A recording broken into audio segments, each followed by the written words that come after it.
morning. Good morning.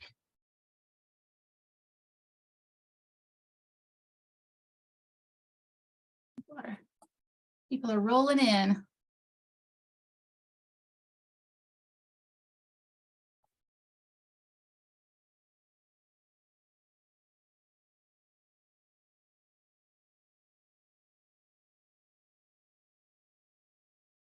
Good morning. Good morning, everybody, so far. Man, I gotta change this camera angle. I'm looking a little chunky monkey this morning. That's why I put mine far away and I'm Is still that what it- big-headed. You gotta I have it can't- a little far away and kind of up above you. There Is you that- go. oh, Don't hang have on, it below your chins. I gotta ask my Not that you sister have how chins, she. I have chins, plural. I gotta ask my sister how she does all that because she seems to get thinner every time she does a picture. It's That's like, what my younger sisters tell me is you where do I gotta put it? up above. I would need to hang it from the ceiling and then I look okay. They're millennials, so I listen to them. yes. That's funny. I got some new iPod headphones. Hey, Ed.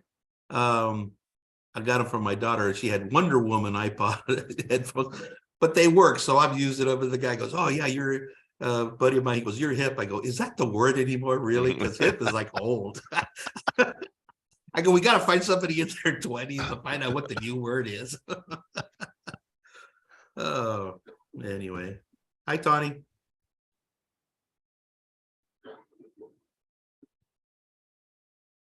Eddie, man, I just saw you in the corner there, bro. Yeah, I made it. Yeah, I made it, yay. I slid right in there. Say, Eddie, I don't think I've been in a meeting with you, but I definitely recognize your name for more reasons than one. Yeah. Yeah, I used to also do affordable housing development with Okay. Council of Oregon as well. Oh, yeah. Yeah. Okay. That's got to be it. Ed's just gonna use that one. Yeah, that's it. Yeah. It wasn't the post office or anything. It was. Right. I've been getting your mail. Let's see. Still got a few. Oh, there we go. There's Andre.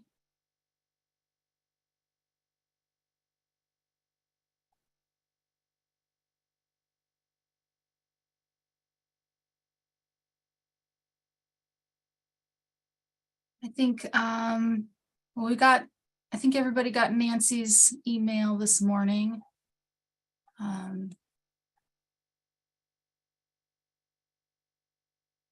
And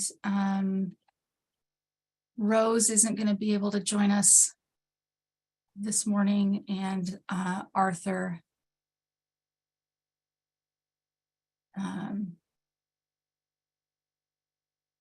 isn't going to be here either. Let's see, still need Bill. We have a good sized committee. Let's see, I think we're at our limit on that. it's good.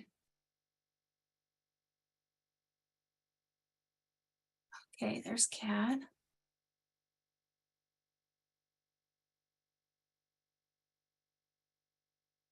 Every time I'm looking at the waiting room and seeing who's here, somebody else is waiting. So I'm trying to see if everybody's here. Here, you want me to take minutes? I know Yes, it's being please, thank recorded, you. but I'll do that too. Thanks. Thanks, Shauna.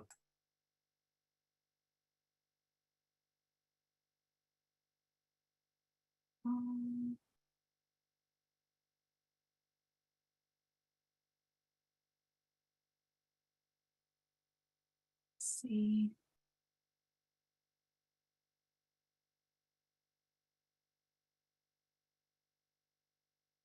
We'll give it just a minute.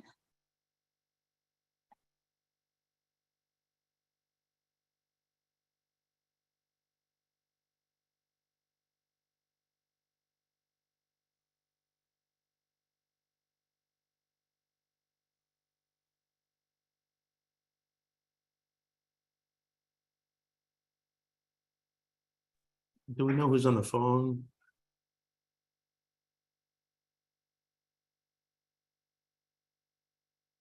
Oh, I don't.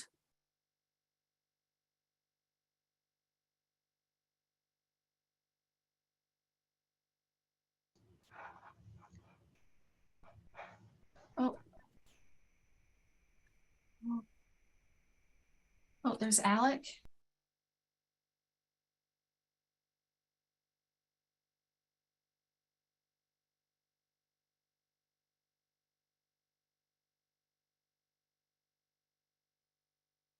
Oh, there's Bill. Okay.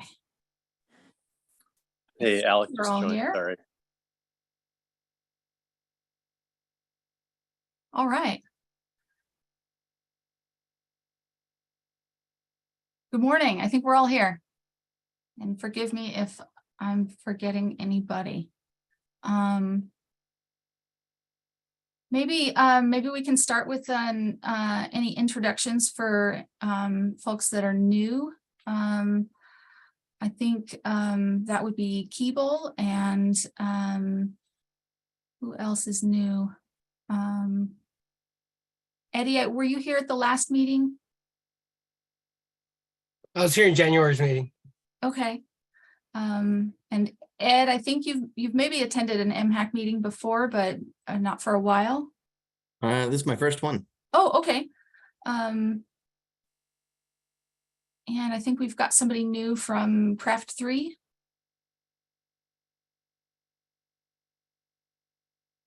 All right. So maybe We who do you, we need to know who's on the phone. That's the one we don't have identified. oh, right. Can you unmute and let me know who's on the phone there?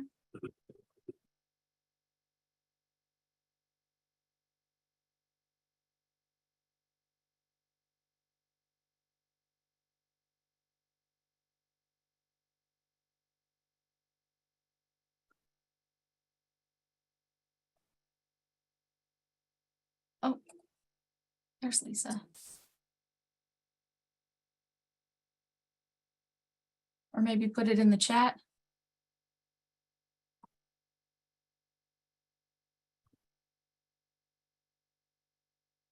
We could just move on then. I'm not sure. I'm Well, not sure there's- where Kat went. Wasn't Kat Dalton here? Yeah, she was. Yeah. Well, they're figuring out if they can come off mute the 9793788. We're waiting for you to come off mute and introduce yourself.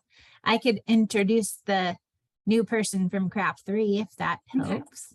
Okay. Thank you. I asked Richard Piekler to join us.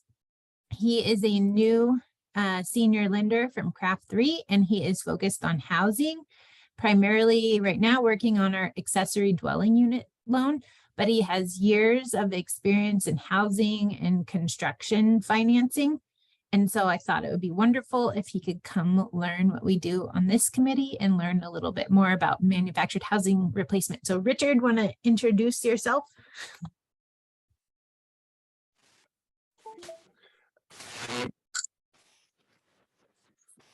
Oh, Richard, shoot, your audio is not kicking in. Let's see if, at least for me.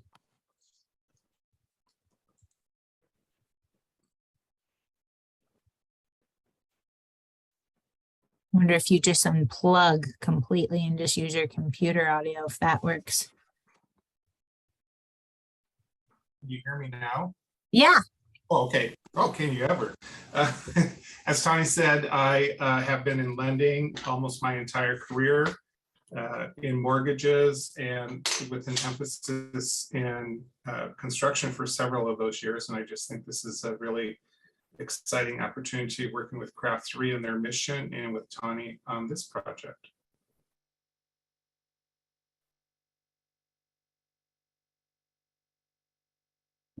People, if you want to introduce yourself, sir. Good morning, everyone. My name is Keeble Giscombe. I'm the new home ownership director. I've been on this job for about 3 weeks, and I'm happy to meet you all. Hi, I'm Andre Tremolay. I'm a volunteer. I have a small consulting firm. That's me, Common Works Consulting, and Keeble, welcome. Thank you.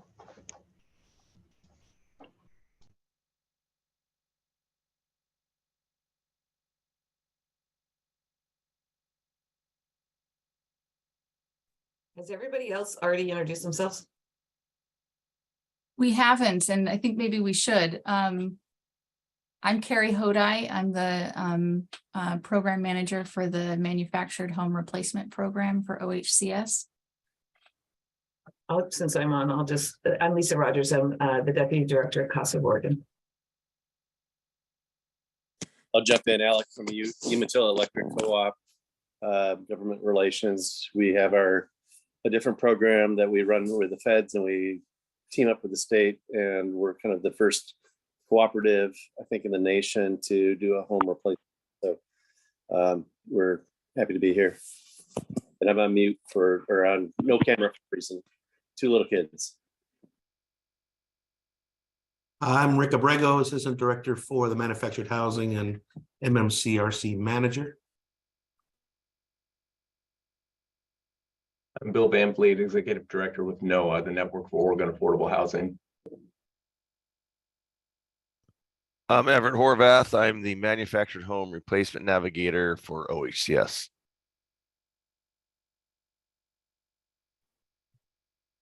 I'll go. I'm Tawny Reeder. I'm the Consumer Lending Team Manager at Craft 3, and I'm now the chair of this committee, which I will be figuring out as we go. I'm Matty Spen. I'm here on behalf of Energy Trust of Oregon, the program navigator for the Manufactured Home Replacement Program.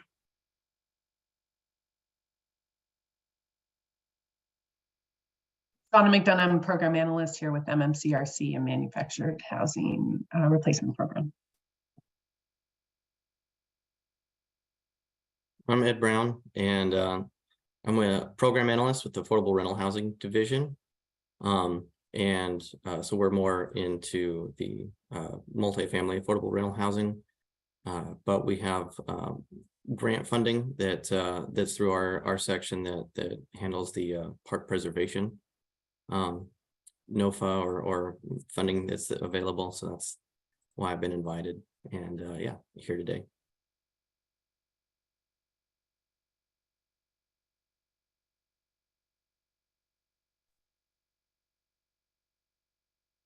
Is that everybody? I'm not sure. Can you hear me, Shauna? My phone is, I'm having tech difficulties. You can hear me? Okay, our computers did an update and we have been unable to, so we're doing a hybrid phone computer, and I apologize. So I'm Catherine Dalton. I'm the Executive Director of an Alternative Dispute Resolution Center here in Central Oregon. We cover Jefferson, Crook, and Deschutes counties, so all of the mobile home parks in this area. So when someone has a complaint, we're the ones that get called to do the 30-day, within 30-day mediation. So if they call you guys and if someone calls you guys with a complaint, we're the ones that do those mediations. But we get a lot of direct calls as well. And we're responsible for educating mobile home park owners for what their responsibilities are, their rights, and then the rights of the tenants, and hopefully get people together. It's getting a little harder than it used to be because they really don't want to come. The park owners are not wanting to come and do these things, but we provide them if they want to attend. So, and we have had a huge uptick in the last month and a half, the number of calls we're having for mediations. So I'm glad we have been able to up our capacity. And we're having good response, so there we go. That's what we do. Hopefully there's not too big a delay on the phone. And that's it.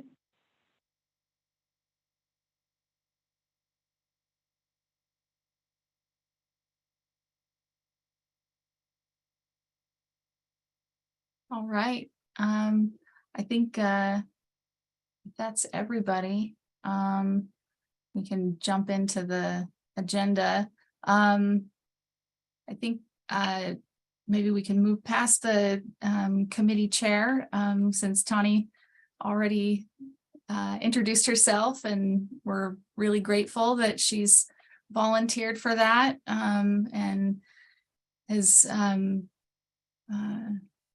taken on that mantle for us. I'm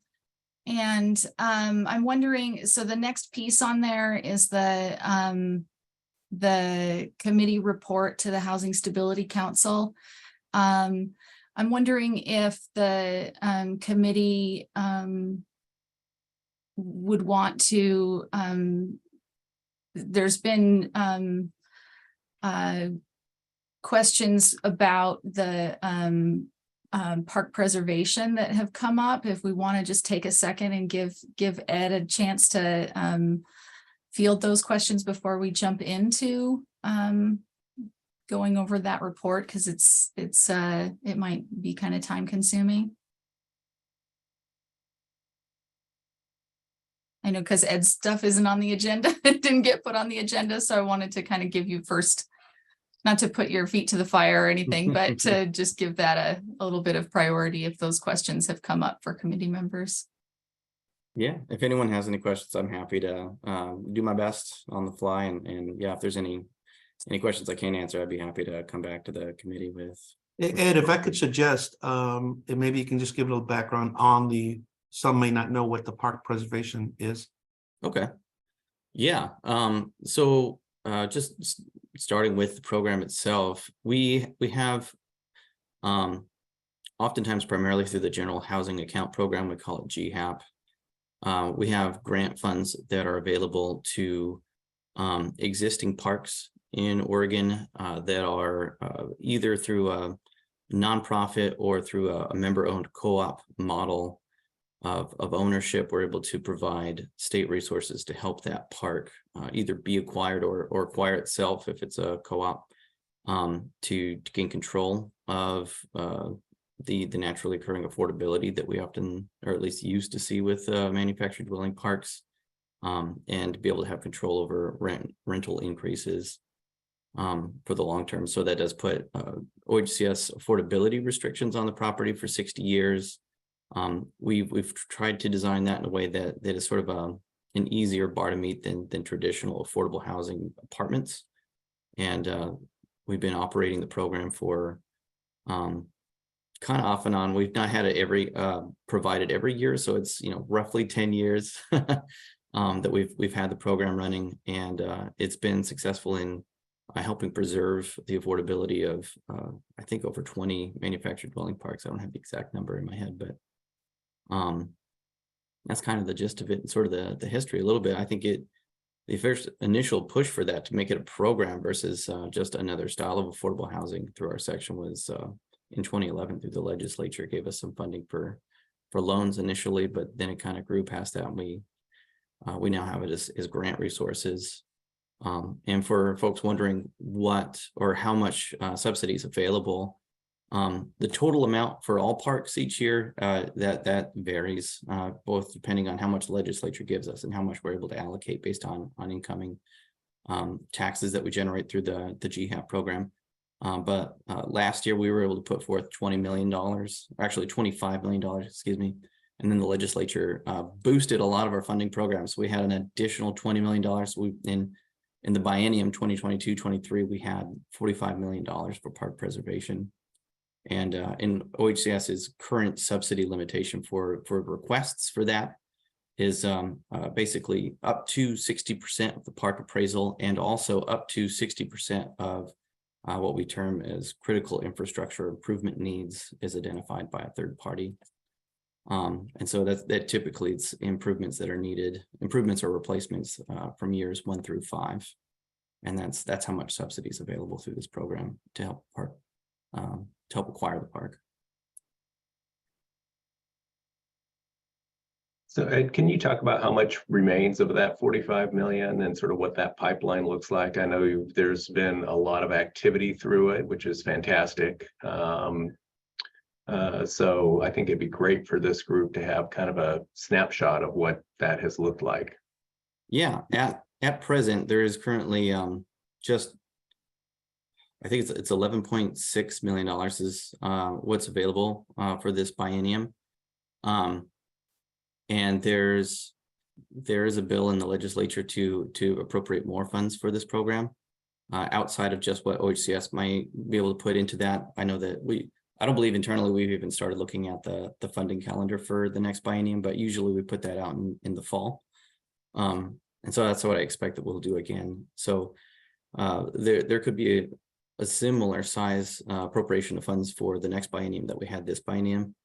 But yet to see, we'll see what that looks like.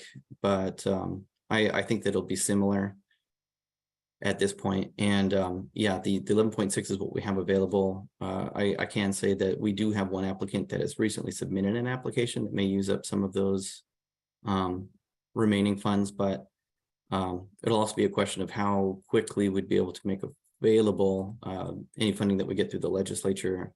The legislative session is closing fairly soon, so we'll see what we get through that, and then there'll be some internal discussion. Is, should we wait until January when we typically release it, or should we just put it out immediately? And I don't know the answer to that yet, but there are more funds coming.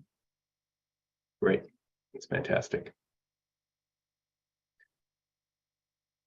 You had mentioned something, sorry, I have another question though. You had used the term sort of make it a program. I think the funding resource and the financing. What would that involve? What needs to happen for that to be, instead of just sort of ad hoc when money becomes available, to turn it into a true program? It's an interesting question. I'm trying to think through that. It is kind of it is its own program in a sense. That's what, at least how OHCS operates it. It's there isn't any statutory framework for it. It basically just falls under another housing strategy that we have in our section that is primarily funded through the General Housing Account Program. We do have Oregon administrative rules for the program that was initially funded back in 2011 when I mentioned that. And so those are somewhat out of date. We don't really use that program per se, the way it's drawn out in those administrative rules. And so I think if we were to put more structure around it, not necessarily that it would have any more dedicated funding, but just update to some of the rules. Potentially we could even add certain parameters into the GHAP manual. Those are the sorts of things that I could think of that would I guess maybe more give it structure, aside from kind of what you're saying. Great, thanks. Just another quick question. The $11.6 million, sorry, this is Andre Tremblay asking the question. Yeah. The $11.6 million, if it's not committed by June 30th, are you at risk of losing it? It's a good question. No. So what OHCS was able to do strategically is we're able to spend the general fund that the legislator gave us. So that 20 million additional money, that was general funds. We do have to have that spent before June 30th, but we do have several projects in our pipeline that are either closed or scheduled to close before that date that will draw down the full $20 million. And so the risk of having that swept back, that risk will be gone with those projects that have already been approved and are currently undergoing underwriting. The additional $25 million that OHCS put through with GHAP money, that'll be spent second, and we have no risk of losing those funds. That's great. Thank you. Really appreciate it.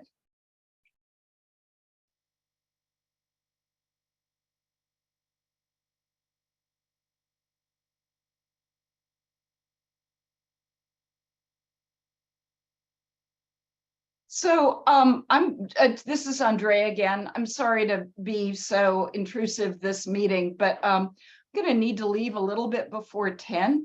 And I had a question I just wanted to ask. It's more of a point of order, and Ed, it's not for you. It's just kind of a administrative question overall.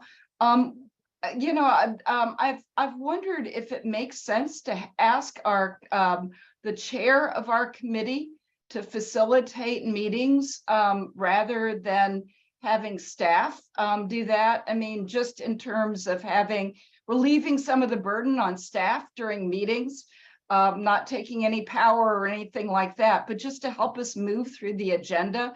The agenda itself, of course, I mean, that, you know, however that's generated, that doesn't need to change, but it's just the facilitation role.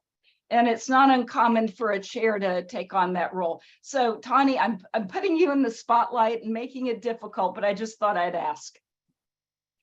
I'm not opposed to that. Carrie and I met yesterday and talked about how the agenda has been created in the past, and I don't have any concerns about that, and that seems fine to keep that going the way it has been. But if that's, you know, that's shared with me in advance, and I don't mind facilitating it once we're in the meeting. Does anybody else have any opposition to that? Carrie, looking at you first.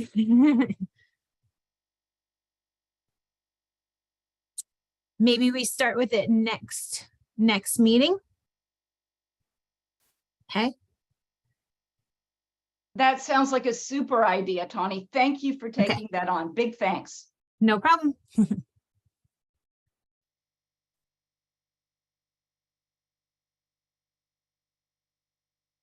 Thank you, Andre. I didn't put her up to it, I swear.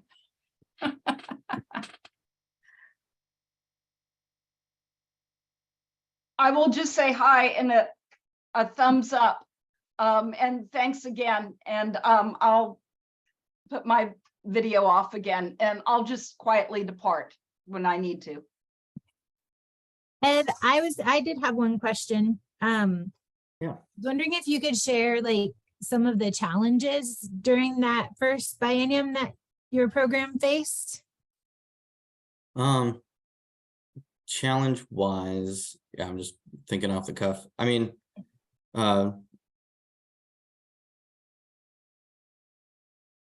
of our challenges was just making sure that we had those funds available right away. And then of course there were just unforeseen delays with some of our partners getting projects ready to be approved through our internal process, and then also through our Housing Stability Council. So we had a little bit of crunch towards the end, but we've worked through, and we've gotten several projects approved now at this point. So we're sailing through. So 2022 was a little bit slow for the program. Same with maybe, I don't know if this is a challenge from OHCS's standpoint, but just maybe a broader awareness of the availability of those funds. I know, I actually, completely unrelated to this program, there's someone else through the ODVA that was asking if they could help get the word out about funding for another program for vets. And yeah, sorry, I'm just thinking on this. OHCS doesn't have the greatest mechanism for advertising really the availability, and we've never really needed to, because there's always been a lot more ask than we've had funding available, so that's really been a need. But OHCS is getting, year over year increased funding and attention from the legislature, and we're now getting to a point where we do have more funding than we do have requests, and it's a whole new challenge. And it's really changing how we need to do business unless we can get more interested partners and more capacity with our existing partners to be able to take up this increased political push and because of the great need. And so it's I think that's the constraint, is capacity, and then just the fact that OHCS has never been in a position or really had the need or want to try and do a better job of outreach. Thank you.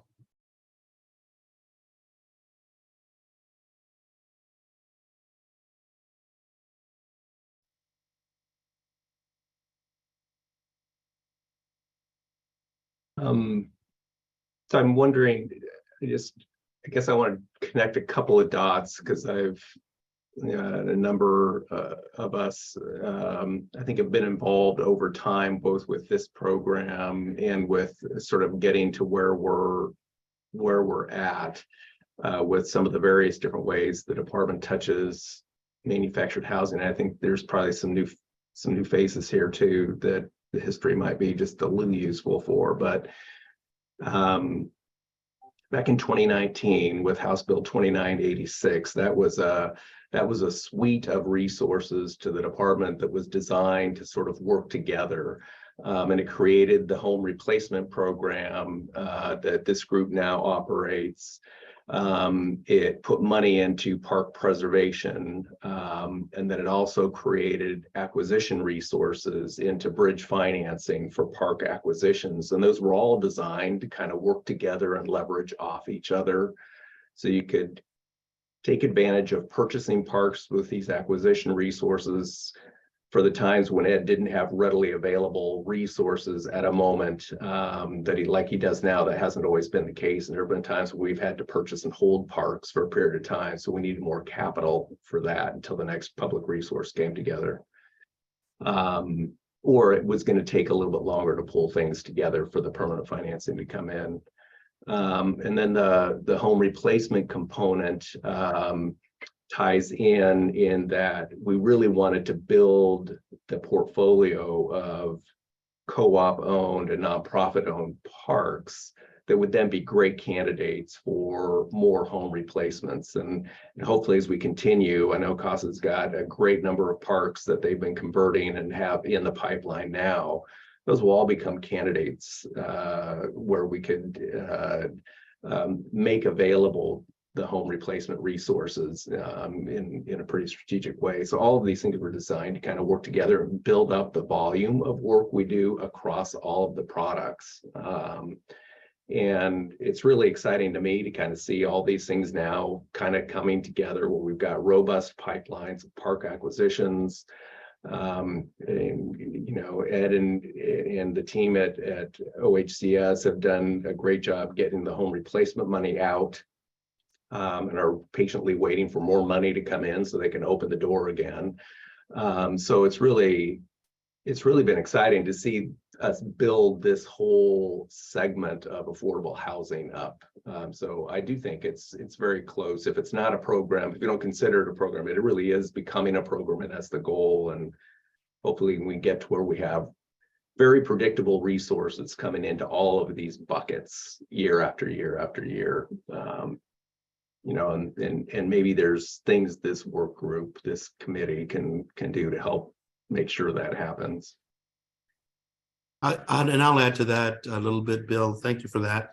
I think what everyone has to keep in mind is that our replacement program is still considered a one-time funding program. And so I think really where we need help is to make it a, you know, like even Ed's talking about, it's just a permanent program that, you know, there's just, it kind of runs with whatever's hot and cold in the legislative sessions is, you know, will manufacturing housing still be, you know, something they're paying attention to?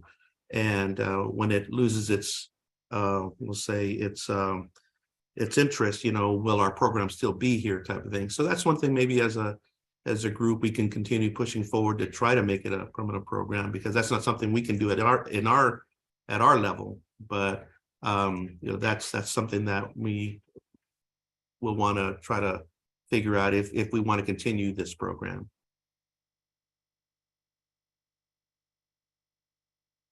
I guess, Lisa, you have a question? Yeah, so I kind of wanted to support what Bill was saying, is that one of the things I think that that CASA finds is challenging sometimes is that this program is kind of a hybrid homeownership rental program, right? So the individuals own their home, and yet cooperatively they own the park and they have to do the rental. And so, I mean, it's obvious from just the people on this committee, we've got homeownership folks and we've got rental housing folks. And this idea of standing up this program by itself, because it unfortunately, it doesn't fit well within either one completely. And so it's kind of like forcing the square peg into the round hole thing. And I just want to say, I'm not complaining. I'm really not complaining, but it is a program that has been well received within the state. It is one that has been funded since probably consistently since what, 2010.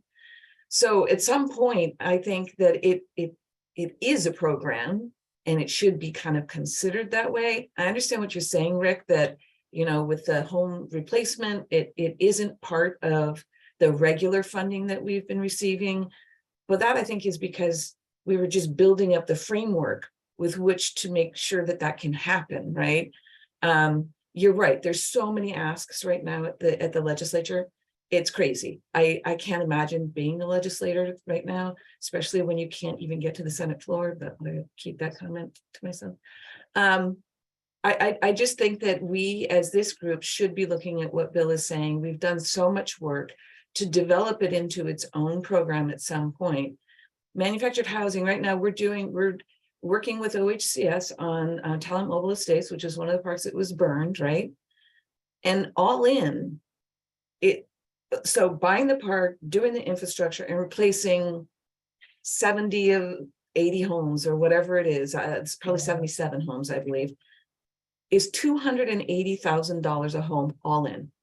And we aren't, compared to another project we're doing, which is $417,000 a unit, that's a multifamily. It makes sense to do this work in rural communities. It makes sense to build new manufactured home parks in rural communities because it's cheaper for all of us, especially the owner at the end of the day. Even OHCS, letting the homes be just not have a loan on the home, but use it on the park, because part of the problem, at least for the people in our resident-owned communities, is once they pay that space lease, they no longer can qualify for any kind of a loan, right? Or if they do, it's maybe a small little bit, and that's not going to do anything for them. So if we really want to help the people who have the worst living condition, we have to do what we're doing at Talent Mobile Estate, where the homeowner gets the home. If they do, you know, I mean, they have to pay back if they do anything. I don't know what the full structure is just yet. But that way you're getting people into homes much cheaper. They're taking care of the home. You don't have to have the co-op take care of the home. And if you compare it against the multifamily in rural areas, it would make a lot of sense to build manufactured home parks now. It used to not pencil. It's looking like it's penciling now because of how expensive it is to develop multifamily. So I'm really hoping that, you know, we've done so much work. There's so much where we can get to from, I think, this group itself, because it's made up of all of the people that make this program work. If we start looking at it as its own entity rather than a home ownership or a rental program. And I know structurally you at OHCS are sitting there going, don't add this to our crazy making already. But it's just to kind of keep it in your minds that down the road, we really kind of need to separate it, that works with both departments in some way in order for it to just kind of be a little bit more smooth, and the ability to do the compliance. Compliance is a big issue for these co-ops. These are people who have other jobs, who volunteer to be on that board, who have only so much capacity, and they're not a professional nonprofit. And so we're asking them to do compliance that's multifamily structured, that is uncomfortable, because like collecting income information on your neighbor, you have to have somebody else do that for you. But it's trying to teach them all these different pieces. And so I think we could look at structuring something a little bit differently that works better for the system that has been created in this limited equity cooperative model.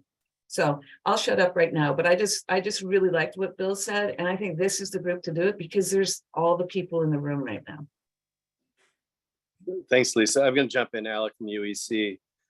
Bill, this might be pointed more to you, because I'm a little periphery on the legislators other than the Eastern Oregon folks that support what we're doing at UEC and the state working with, and we had a great legislative day with our board and staff with CS a couple weeks ago, but who are our proponents? And since the turnover was pretty high last year, you know, I'd like to know who the ears are that we need to gather. You know, Pam does a lot of things in a lot of places, and she was our big proponent before, but do we have a cadre, or can you and I and others help figure out who those supporters are to kind of turn it into a regular program versus just the, you know, here's a pilot, let's go see what it does? That's great. It's a great question. Clearly, Representative Marsh has been the lead advocate for manufactured housing in the legislature for several sessions now, and she is the person everybody there looks to for expertise within the body. You know, and I think Representative Fahey is another one who's been just very, very steadily, strongly committed to this. And others have interest in sort of moments, but those are the two who I think are most consistently willing to step in and advocate. So I think, you know, there certainly are some with a strong interest. So I think, Alec, that's a great question. I think there are some others who are sort of ready to jump in, but we just need to kind of help them develop their expertise in the area. Yeah, and I think Rep Smith from our area is dialed in. And what I'd like to see is how we can expand, you know, and again, this is a sub of what we're talking about here. With all the turnover, both the bipartisan support strategy, because it is important in Eastern Oregon where, you know, you get a different perspective, and anything we can do to build to the middle would be, you know, I think strategically helpful for what we're trying to do here and available for all those conversations. Great. Oh, I agree totally. I'm Andrea again. I'm wondering if it makes some sense at this point to split off a subcommittee to work on these ideas a little further if people have bandwidth for that. So I'll just raise that question. If it's helpful, I volunteer to sit in on the subcommittee just because I've had some experience with program design back when I worked for jurisdictions and stuff. But also happy not to be on it if that isn't needed, and I don't want to chair it. That's the first thing I was going to say, Andre. Quick question, You know, though. Oh, go ahead, Al. I was just gonna say, from the federal level, I was back in DC a couple of weeks ago for National Cooperative Legislative Days and kind of pieced together. So our funding comes from the Farm Bill, which is up for reauthorization. And so I pieced together kind of the, you know, the ask from our national that they're looking for bipartisan support. In particular, we're looking at either Bentz or Dreamer being the folks that could cross the line. Dreamer's on the Ag Committee. And that's a lot of dollars for a lot of different programs, but in particular, what we use, one of our funding loans is the manufactured home. So we've kind of put ourselves in the front line in DC of trying to make that happen. And I do think that can trickle down to the conversations we can have in Oregon about, you know, the opportunities here. And, you know, again, we're probably the only co-op in the country that's done one. The South Carolina has been looking at it. They might have done one, but, you know, we can spread, we've got that opportunity. So I feel like, to that point of subcommittee, I'd certainly be on it. I don't think I can lead it. It's not my expertise, but to support and define and strategically work with Bill and others that are in the legislature often of finding those teams and trying to find a bipartisan strategy, I think would be critical for us, both for the state program and federal farm reauthorization bill.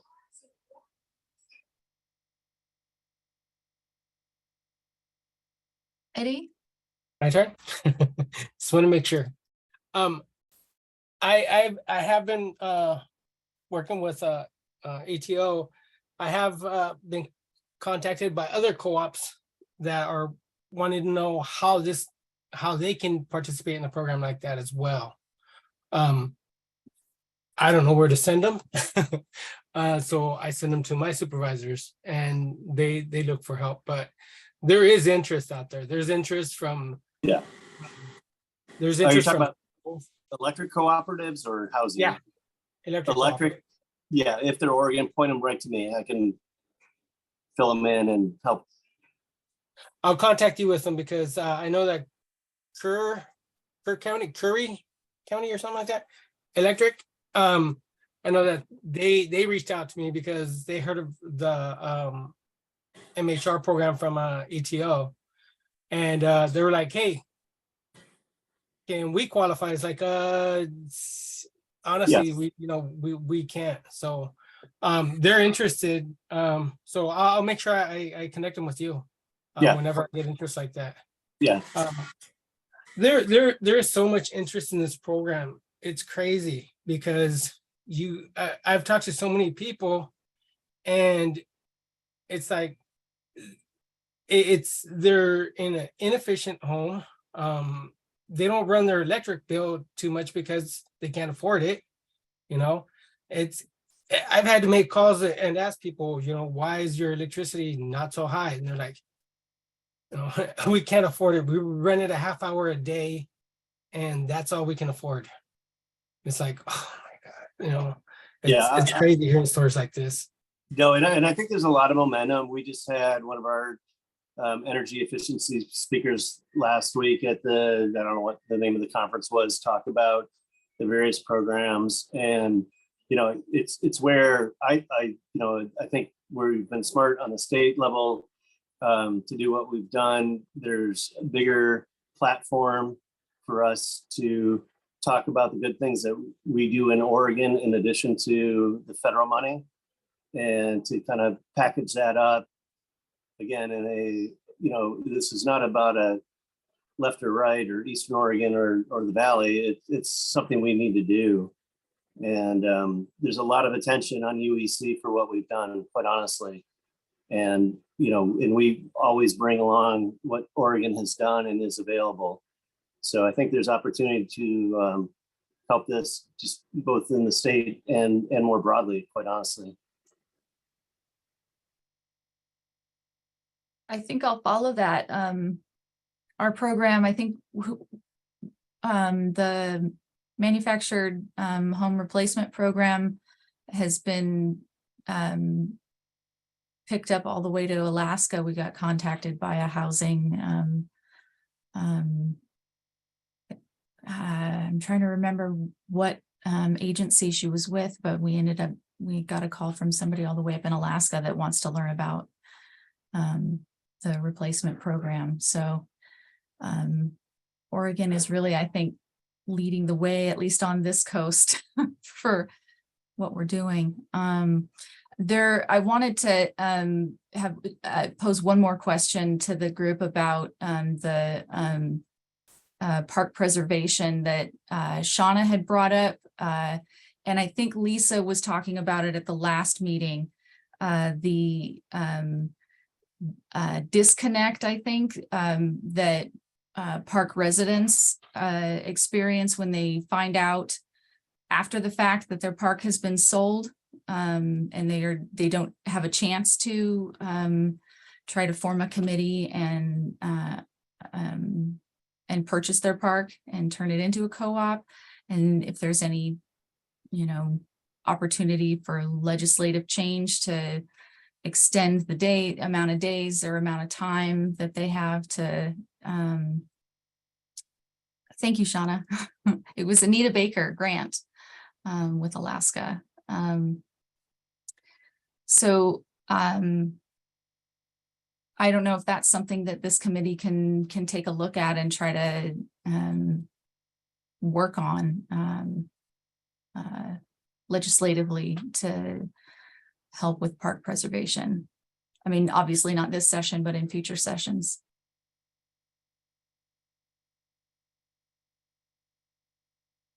Lisa? So I think we already did in the, not this past legislative session, but the prior one, or is the last one where we did extend all the time for when they get noticed. The problem is really, I think what you're describing is when they're not noticed at all and it just sells. And part of the problem is we strengthened, you try to do both carrots and sticks, right? So you're not just forcing people into this, but saying, look, if you do this, this is what can happen. But nonetheless, the stick is really weak because each individual home owner or each individual person living in that park has to make the complaint in order to get whatever the penalty is. And I think that should change, that the owner, when they don't notify and they sell that park, should automatically have to pay every single one of the people that live in that park or households, right? Because they're not sophisticated enough to understand that they could go to the state. They don't even know that, they didn't even know their park was being sold. And so I think I do think we need to strengthen it, but I think we need to strengthen it in a way that says, if you don't follow these rules, I mean, they're there for a reason, then you would need to go ahead and have that penalty, and the owner selling that property would be responsible. And it's a pretty stiff penalty, but it's a penalty that's kind of non-effective because the individual homeowners have to be able to be the one to go and make the complaint, wait through all of the back and forth, and then receive whatever they can receive. And I don't even know how they would divide up what the percentage of whatever it is that they could receive. And it puts them in a bad position too, because they have to ruffle feathers with an owner, and the new owner is going to know about that. Exactly. And that's a very tenuous relationship. So what I think, we can talk about solutions down the road, but it seems to me what we need is a sizable fine that the state collects. So it's a fine payable to the state, and then the state can have a process of allocating some or all of it back to those residents. But the central place needs to be the state. So you take the resident out of the middle of that dynamic, because that's a really unfair position for them to have to be in. Now that gets the state into being an enforcer, and the state doesn't like to be an enforcer. But they enforce plenty of things. And so this might be a really logical place to do it.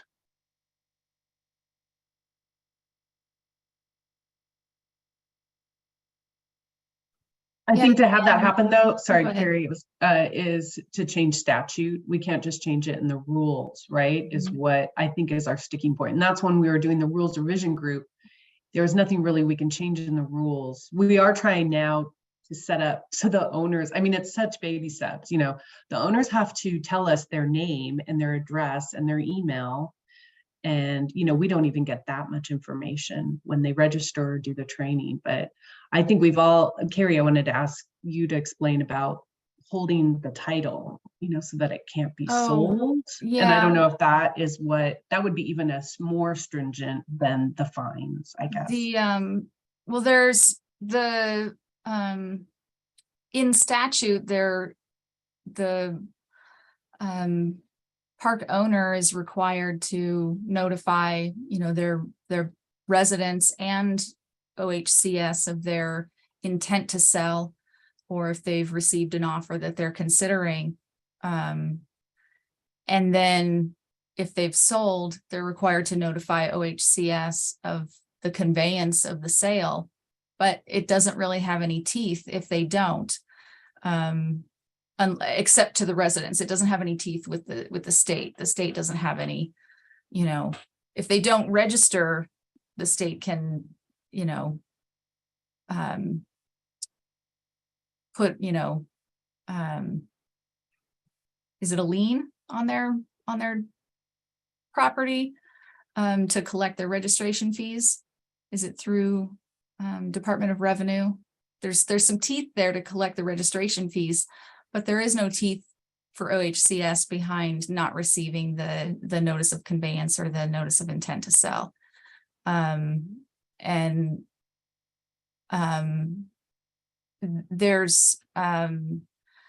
There's a statute that says there's, I'm trying to remember the wording of it.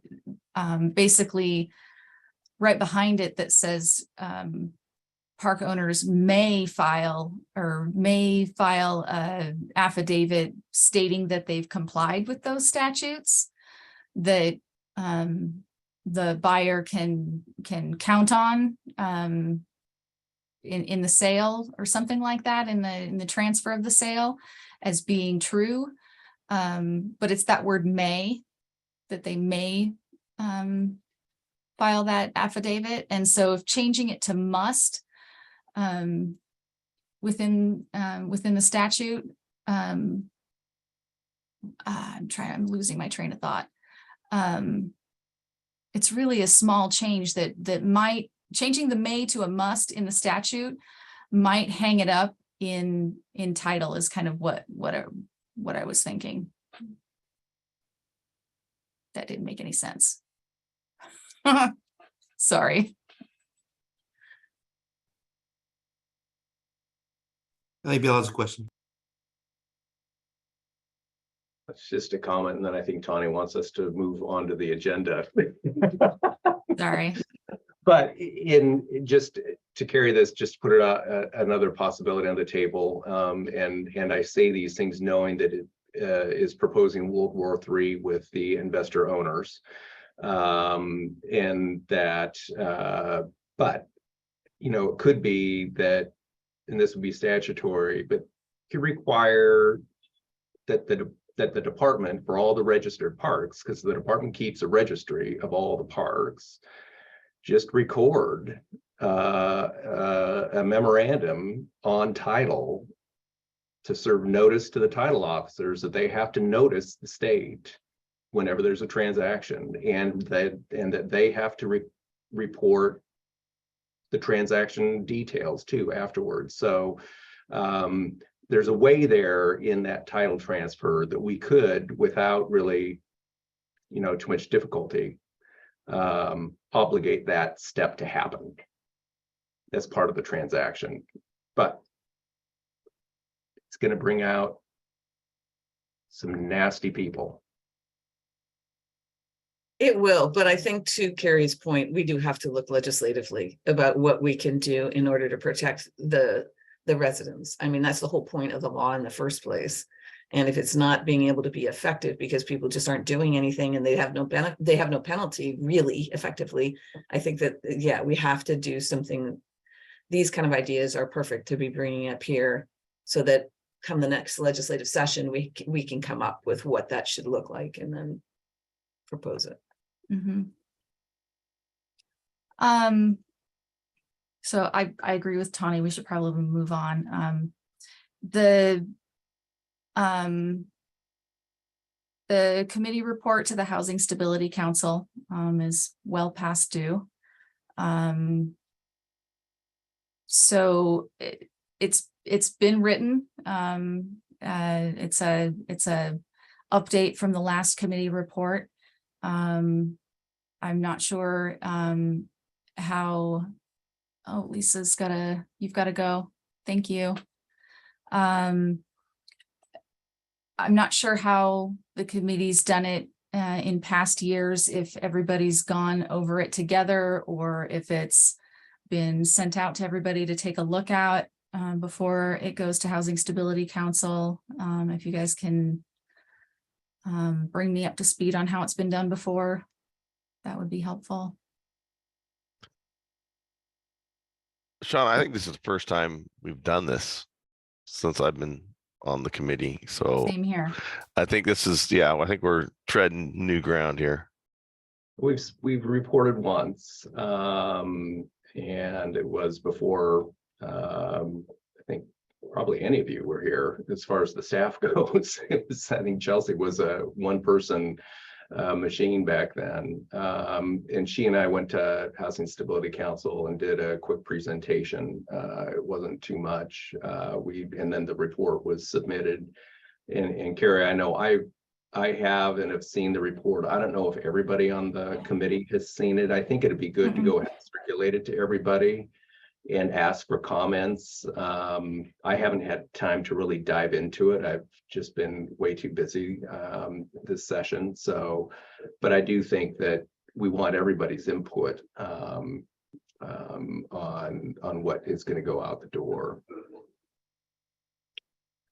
And then, you know, I think maybe you and I and Tani can just decide who goes and makes that presentation. If Housing Stability Council even wants a presentation, they have such full agendas, they just might maybe want the report.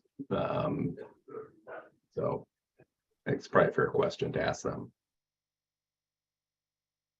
Does that work for everybody for the committee? I'll just send it out and Yes. take a look at it. Okay. Next up, legislative update.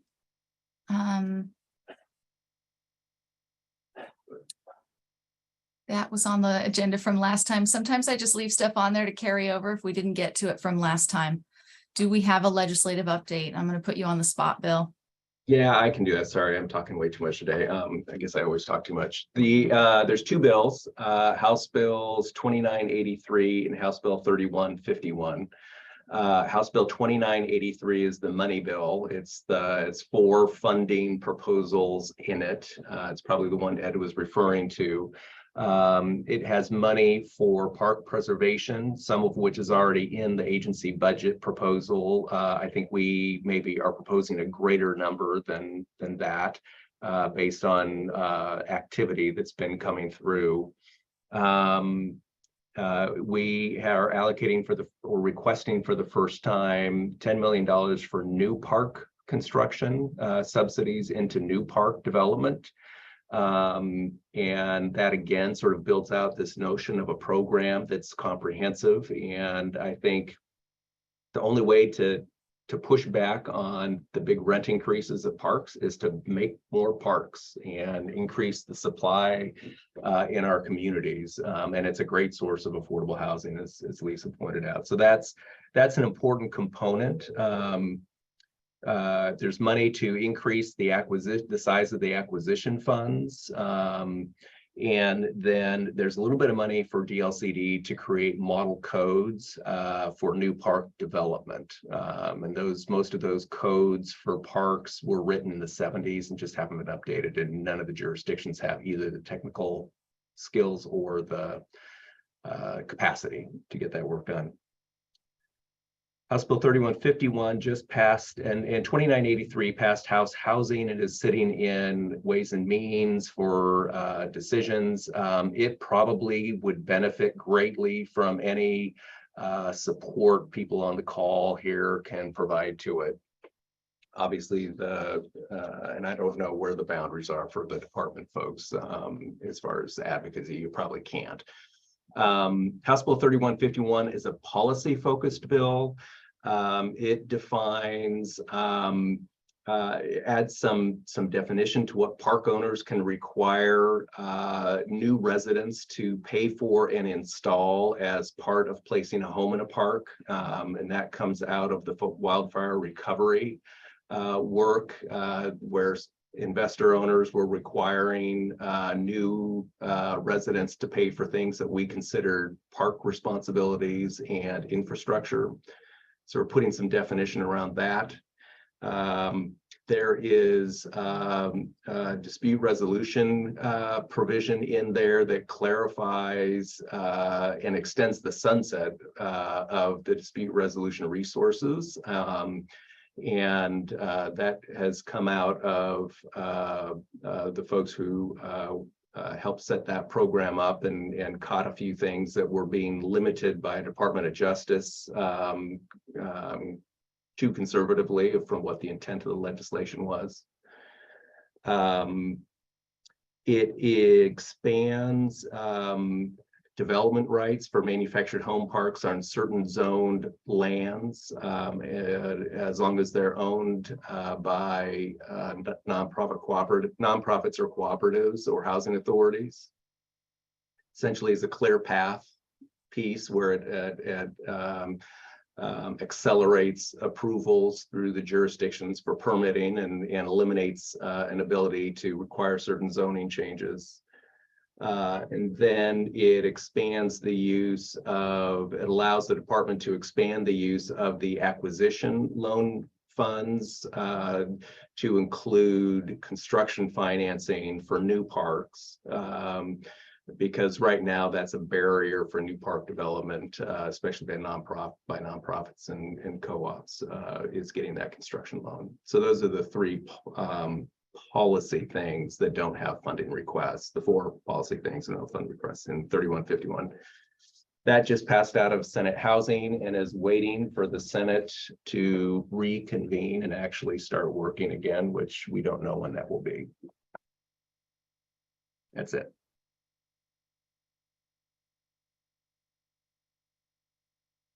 Thank you, Bill. Pipeline update for the replacement program. Everett?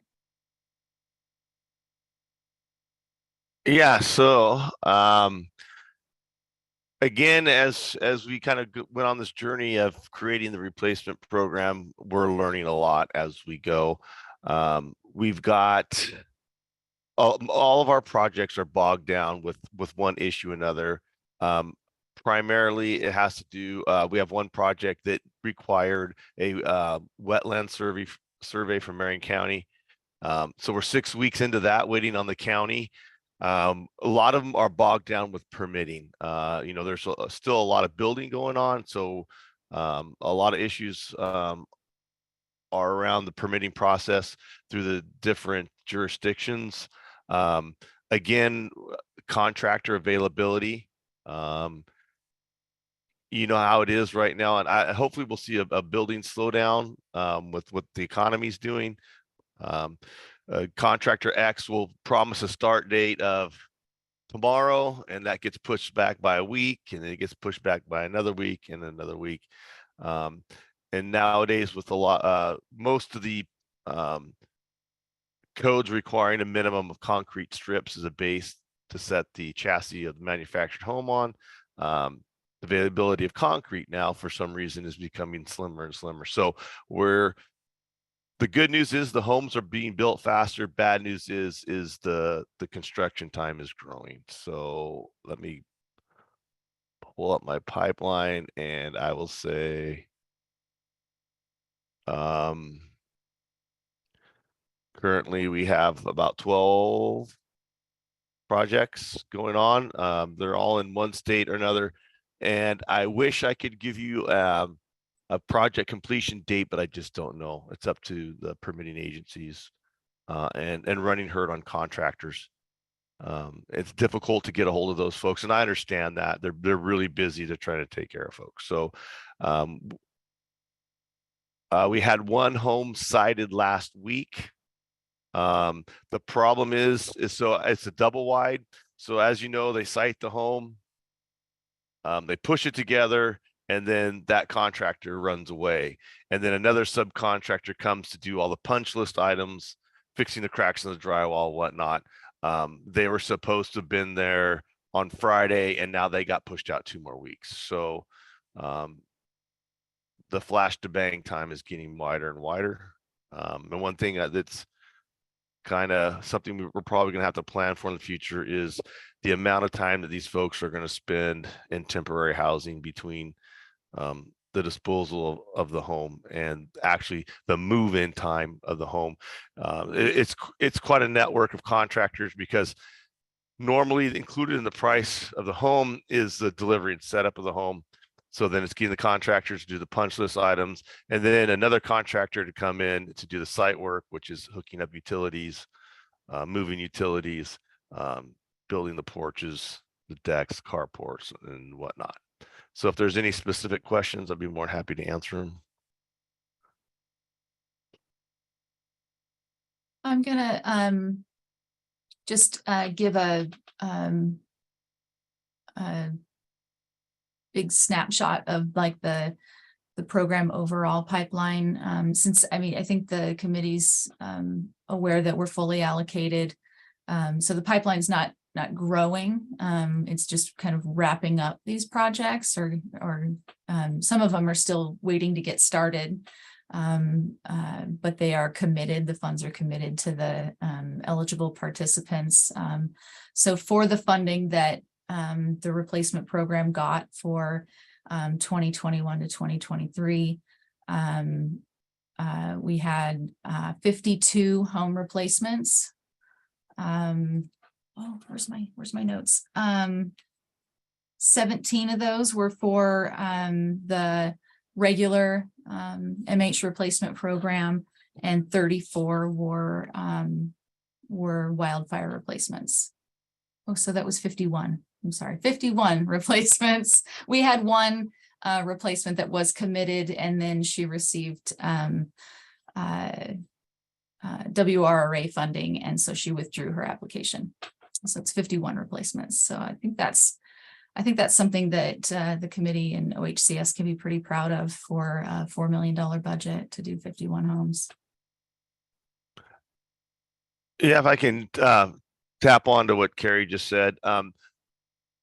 I think this last biennium was very successful. We learned a lot about the program. We were able to streamline a lot of our processes and make things more efficient, especially moving forward. The interest that we're seeing right now, I wrote a marketing plan, and as we went into suspension, we suspended that. But the amount of interest that I'm receiving is tremendous. Depending on what our funding looks like, and I don't know where our funding comes from. I think we could easily allocate within 8 months if we get the same amount of funding. There's a huge amount of interest in the program, and this is all through word of mouth at this point right now. Everett, I know I've talked to you and Carrie about interest in parks versus fee simple, but can you talk about that a little bit and what's leading you to believe where the interest lies? Oh, are heavier you in talking one fee area? simple versus preserve parks, Tawny? Yes. Yeah. I would say it's really changed. So I think we're so heavily invested in the wildfire recovery that really stifled our ability to do outreach with the program and get into the preserve parks. I would say if we're talking about 3 months ago, it was probably 70-30 fee simple, but now I would say that switched to more about 60-40 preserve parks. And as soon as we did a replacement in one park, 5 neighbors came forward. And so we're also trying to reach out to the co-ops and the nonprofits and start talking to their boards, and they're drawing a considerable amount of interest. Thank you.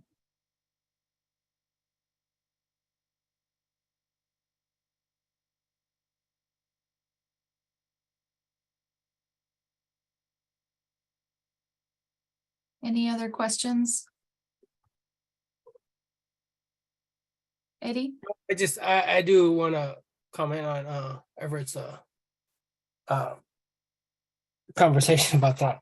There is a lot of interest. There's a lot of interest, and I'm getting the co-ops that I've talked to. I have good connections with some of the co-ops, and there's so much interest right now, and it's hard for because a lot of people just won't be able to move forward. I mean, maybe not this time, but hopefully next time or something. Depending on how much money we get, or you guys get, because we have a different pot. But that was a conversation with us as well. Was how many are we gonna get? Well, if we funded everybody, it would be a lot. It would be a lot more than what ETO had set aside for. So Just in the co-ops, Eddie? that's just in co-ops. That's not including the fee simple and the fee simples and wildfire victims as well.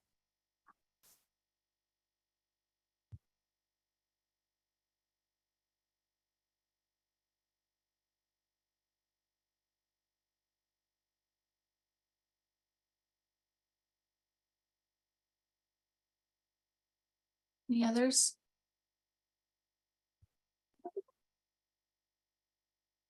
Okay. Last thing on the agenda, did everybody have a chance to take a look at the rule revisions for the Division 66 MH replacement program? I tried to send it out survey style instead of making you guys go over it in the meeting. We can, but I figured I'd send it out. I think it was a week before last, and then I sent out again last week with some specific questions. And then I figured I'd field some, if you had some questions or wanted to talk about it here, to open the time for that. Or had some feedback or recommendations.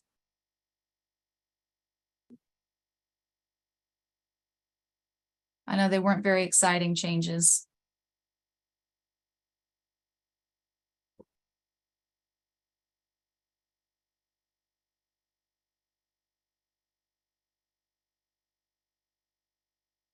Questions, anybody?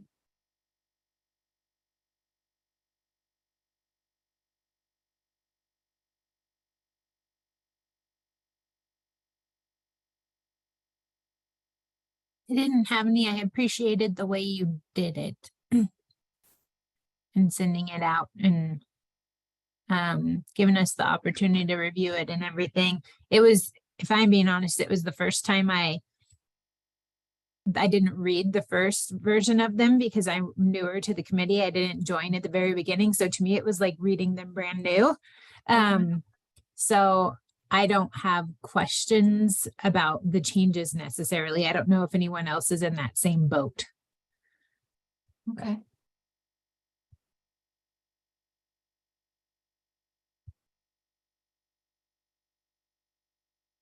Tony, I appreciate that response because sometimes we're so close to the fire that we will write it because we understand it. And so when we're writing, we tend to get caught up in the weeds and so we're, even though we understand it, it may not be clear to the person who's just reading for the first time. And so it could create questions of what is it you're trying to tell me?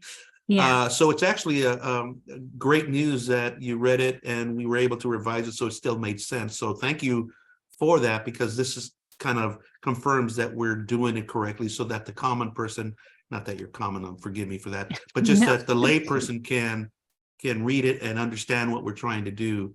Any of these revisions we're doing, we're trying to improve the process of things in the work we do so that we can eliminate steps. And some of these have been written so long ago that they just don't make sense anymore. But thank you. And the parts that I really focused on were the parts that maybe had to do with the interaction between like Craft 3 and your organization. And those seemed clearer to me, the ones that I understood as like an obstacle before. And that obstacle had, like, some had been removed. So that's my feedback on the parts that really applied to our relationship. So that was good. Yeah, Tony, there was a lot of trial and error in our processes, and as we went down that road, you know, we realized that we had to make changes in order to make the program a lot user friendly for all parties involved. Yeah, and that language seemed to be really updated. I don't know if you agreed, Everett, but it seems smoother. That is the goal, to improve the process for participants, for partners, to make it accessible, equitable, smooth, you know, so that anybody can look at the rules, see how the program flows, not throw up barriers that don't make sense, you know, that kind of stuff. So yeah, I do appreciate that feedback a lot. And, you know, but when got my nose to the notepad and I'm writing the rules, it's like Rick said, it's really easy for, you know, them to grow up around my head and, you know, what makes sense to me, you know, when I send it out might not make sense to everybody else. Like, oh yeah, that sounds great. And then, you know, it doesn't sound that great. So I do appreciate that. I'll leave it open for a sec, and unless there's anything anybody else wants to throw in there, I can give you all back 10 minutes. Maybe one question if folks Sure. want to entertain me. Sorry. I was curious. I've done some internet searching. I was curious if RCRE folks might have this answer. How many registered parks are there in Oregon? Do we have that number, or is that kind of a sticky question to ask? Because I know that there are kind of some non-conforming, and maybe that makes that answer difficult. Registered parks is easy to answer. It's a little over 1,000, maybe about 1,100. Okay. But there's some that are under 4. They have 4 or less, or under 4 that consider themselves a park. It's really hard to tell. I mean, say how many actual parks are out there other than the ones that are registered. Yeah. What's exciting about, because that's somewhat of a fairly low number, what's exciting about that to me, and just mentioning, is like if OHCS has helped preserve affordability for 32 parks, and we've got like full digit percentages of impact that we've made already. And so I know that, you know, the end goal is probably not 100%, but yeah, so I don't know where that goes, but it's kind of exciting to know that there is sort of a end of the tunnel. I mean, there is a tangible place that we could help this, and this is obviously a really tangibly vulnerable population. So it's kind of it's a cool strategy. Keeble, we have about 8 minutes left, and I just, you know, don't want to put you on the spot, but if there's anything you want to add as our new director, or just comment, just would ask if you wanted to chime in before we do leave anyway. Okay, this meeting was extremely informative, and I'm also proud of the 51 homes that we're able to create with the $4 million budget. I think that's impressive, and I learned a lot from this meeting, so I'm happy that I was able to join today.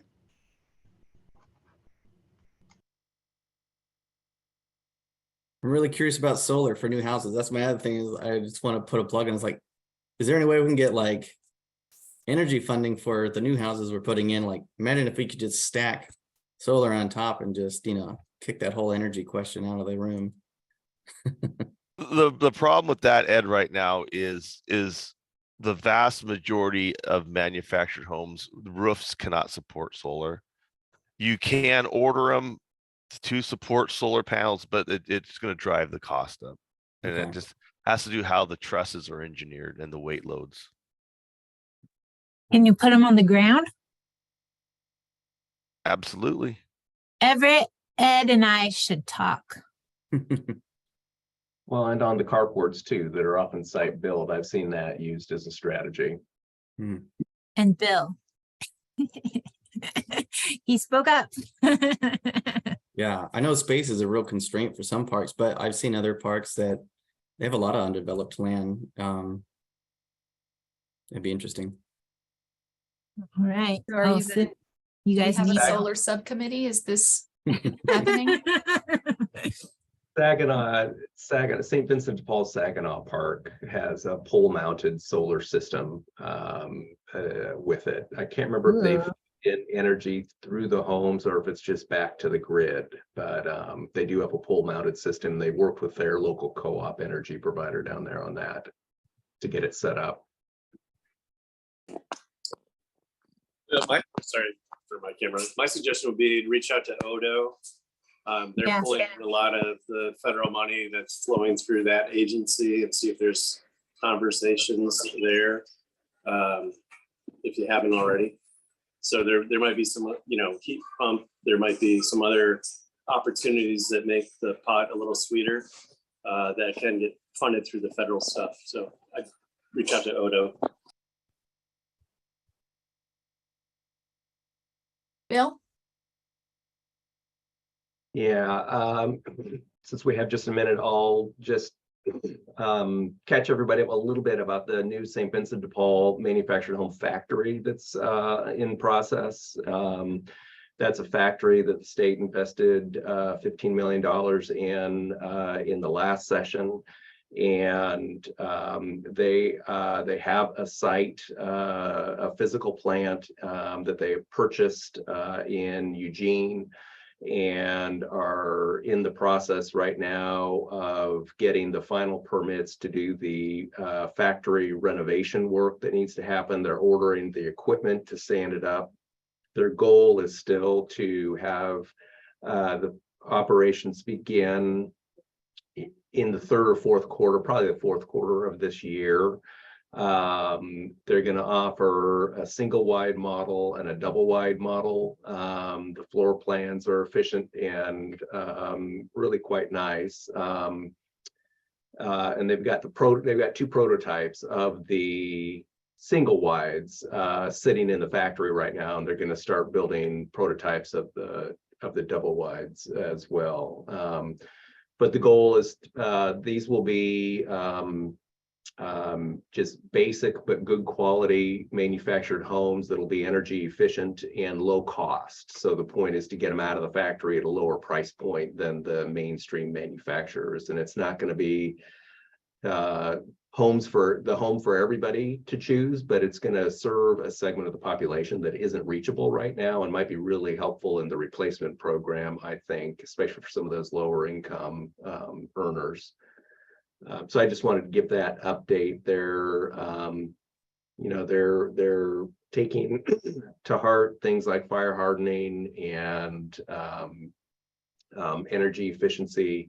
Got cement siding, and they'll have a metal roof package as one of the very few options that they'll make available on the home.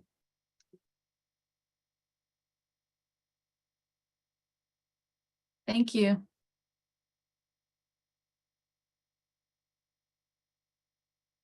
All right. Thank you, everybody. Next meeting is July. Thank you. Bye, everyone. Thank you, everybody. Thanks all. Thank you.